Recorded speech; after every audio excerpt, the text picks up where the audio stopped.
સીતારામ સીતારામ. બાપા સીતારામ, આવો આવો બેહો બાપા, આવો આવો. સીતારામ, બાપા સીતારામ, આવો બેહો. આવો પધારો. બેહો, બેહો. બેહો. પધારો. હા. હે રામ.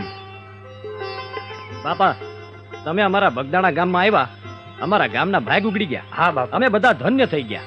નદીના કાંઠે તમારા હાટુ એક ઝૂંપડી બનાવી દેવું.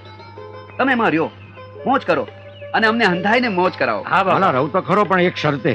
કઈ બાપા? મઢુલીને હું તમને દર મહિને 1 રૂપિયો ભાડું દઉં તો રહું, નકર ન રહું. જો એવું તે કઈ હોય બાપા? તો કાંઈ નહીં, તો આપણે નથી રહેવું. અરે ભલે મંજૂર ભલે બાપા. ભલે ભલે બસ બાપા. હા વાલા, હા અહીં તો ચારે તીરથ છે. એક તો જાણે જો બગડેશ્વર મહાદેવનું મંદિર, હા બીજી બગડ નદી, બરાબર. બગડાલમ ઋષિ, અને તમારું ગામ બગદાણા, અને આ બાપા બજરંગ. હા 5 થાય ભેગા એટલે પરમેશ્વર થાય.